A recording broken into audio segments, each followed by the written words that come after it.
네, 나우차이나 시간입니다. 자, 오늘은요, 신한투자증권의 이호석 PB 연결해서 중국에서 어떤 것들 봐야 될지 체크해 보겠습니다. PB님 안녕하십니까? 네, 안녕하십니까. 이호석 PB입니다. 네, 오늘 중국 증시와 관련해가지고 한 줄 평 내려주신다면 어떡할까요?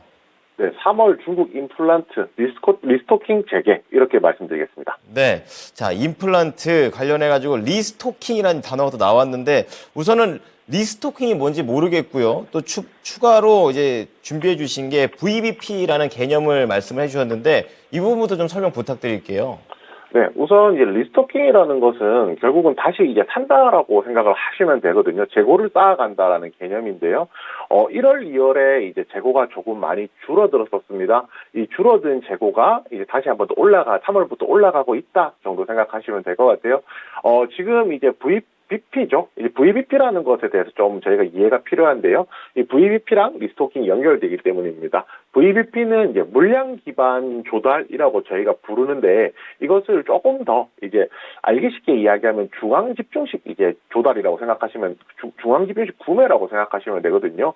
이것을 왜 하느냐라고 하면 결국에는 이제 중국 정부에서 이게 의약품이라든지 가격차가 천차만별인 물건들이 있을 거예요. 그러면 이러한 물건들을 이제 구매를 해서 가격을 표준화시키는 것을 이제 핵심으로 생각하시면 될 것 같습니다.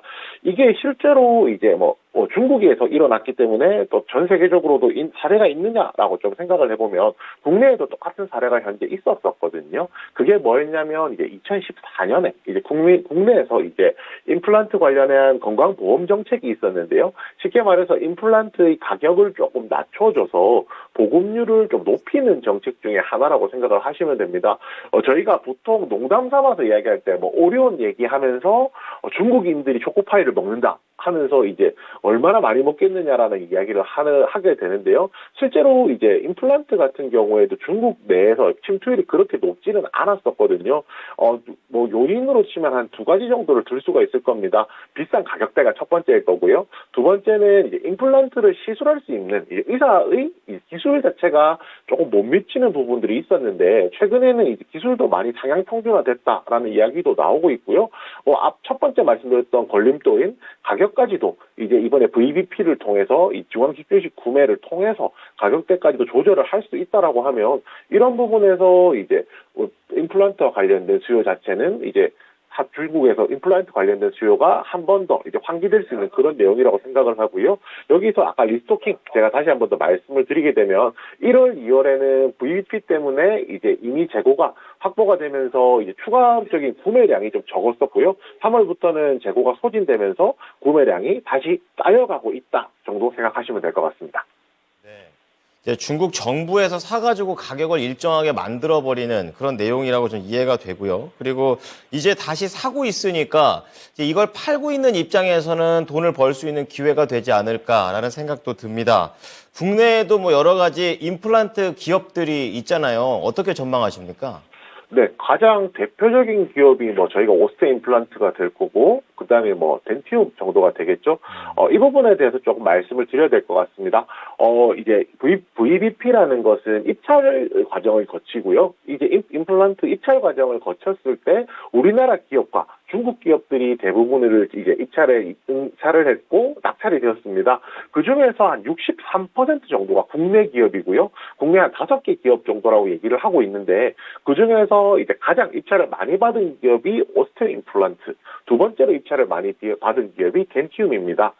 결국에 이 부분에 대해서 조금 생각을 해봐야 됩니다. 입찰을 많이 받았다는 처음에 이제 저희가 VBP라는 것이 작년 9월에 처음 얘기가 나왔었거든요. 이 이야기만 나왔을 때만 하더라도 굉장히 부정적인 시각들이 많았었습니다. 임플란트 업체에 이제 굉장히 마이너스 되는 요인이다라고 얘기를 했었는데요. 그 이유는 간단합니다. 이제 당연히 이제 대규모로 입찰을 하게 되면 가격 협상력이라는 것 자체가 중국 정부가 가져가게 되잖아요. 그러면 중국 정부가 가격 협상력을 가지고 있기 때문에 당연히 가격을 낮출 것이고, 그러면 납품하고 있는 이제 우리나라 기업들 같은 경우에는 싼 값에 물건을 전달해야 되기 때문에 손해다라는 것이 좀 기본적인 접근이었었거든요. 그런데 오히려 지금 최근은 이제 반대의 상황이 나오고 있습니다. 그 가격 자체는 떨어진 것은 부정할 수가 없고 뭐 회피할 수가 없는 내용이지만, 오히려 중국 내 이 임플란트에 대한 보급률 자체가 올라가고 있기 때문에 이 부분에 대한 수혜가 조금 기회가 된다라고 보는 거고요. VPN 정책을 통해서 오히려 이제 긍정적인 요소들도 조금 나오고 있거든요. 그게 뭐냐면 이제 VPN 정책에 따라서 임플란트 재료비가 한 20%에서 50%까지 떨어졌고요. 또 이제 임플란트 서비스, 이제 치료하는 가격도 한 40%가 떨어졌습니다. 그래서 결과적으로 중국 내에서 임플란트 수가 자체가 한 30에서 40% 정도 낮아진 상황이거든요. 수가가 낮아졌다는 것은 결국에는 임플란트 시술을 하려고 하는 이제 사람들도 더 많아질 것이고, 시술을 많이 할수록 더 많이 보급되고, 이 임플란트라는 것의 저변이 확대된다는 점 생각해 본다면, 이제부터는 본격적으로 시장이 커지는 국면에, 아까 제가 앞에서 오리온 말씀드렸었잖아요. 중국인들이 모두 다 초코파이를 먹으면 어떻게 되겠느냐. 대부분의 중국인들이 모두 임플란트를 한다라고 하면 어떻게 되겠느냐. 생각해 본다면 그 미래가 굉장히 좀 밝다라고 저희가 얘기를 해볼 수 있을 것 같습니다. 거기에 이제 한 가지 정도 좀 더 고려해 볼 사항은요. 결국 이제 이런 저변이 확대된다라고 했을 경우에 수혜를 보는 기업들이 이제 또 어떤 기업일까 하는 건데요. 이거는 제가 다음 차례에 말씀드리겠습니다. 네. 기업 입장에서는 아주 뭐 비싸게 팔아가지고 돈 많이 벌고 싶겠지만, 어쨌든 간 뭐 박리담회로라도 이런 인프라라든지 이런 인식 자체가 임플란트에서 올라가게 되면은 뭐 큰 그림에서 좋지 않을까라는 생각도 드네요. 자, 그럼 바로 중요한 관련주들 흐름 좀 체크해 주시죠. 네, 이제 관련주 체크를 하기 앞서서 결국은 이제 임플란트에 대해서 강한 수요가 나온다는 겁니다. 수요가 강하게 나오기 때문에 앞으로 이와 관련된 전망이 굉장히 밝다는 거는 저희가 이미 이제 깔고 가는 거예요. 이미 깔고 가는 거고, 여기서 이제 저희가 시장에서 살 수 있는 이제 임플란트 관련주들이 무엇이 있을까라고, 치과치료 관련주들이 무엇이 있을까 생각해 보면 대표적으로 뭐 오스테 임플란트, 뭐 덴티움, 레이 정도가 될 겁니다. 그런데 이제 오스테 임플란트가 아까 말씀드렸듯이 VBP의 첫 번째 가장 큰 수혜가 되는 종목인데, 최근에 이제 두 번째 공개 매수 있었고 자진 상폐에 대한 가능성도 현재 존재를 하고 있는 상황이잖아요. 뭐 이 부분을 저희가 조금 고려를 해본다면 투자를 하는 데 있어서는 오스테 임플란트가 상대적으로 매력도가 조금 떨어진다는 부분도 좀 생각해야 될 것 같습니다. 그래서 오늘 뭐 체크해볼 종목은 뭐 덴티움과 레이에 대해서 말씀드릴 건데요. 사실 이제 레이 같은 경우에는 제가 종목의 이제 본주가 바운더리가 넓지가 않기 때문에 이제 같이 말씀을 드리는 거고, 탑픽은 이제 덴티움이라고 먼저 말씀을 드리겠습니다.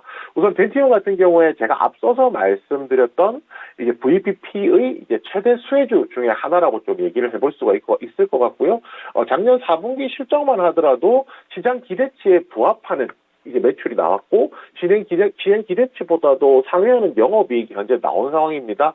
그 중에서 이제 제품별로 보았을 때, 그 임플란트 같은 경우에는 작년 4분기에도 8% 정도 매출이 늘었거든요. 작년 매출이 늘었다는 것은 이제 수요 자체가 아직까지도 많다는 것이고, 여기서 이제 추가적으로 수요가 더 있을 수 있겠죠. 특히 이제 중국 같은 경우에, 덴티움 같은 경우에 전체 매출의 50에서 60% 정도가 중국 매출로 현재 나오고 있는 상황이었습니다.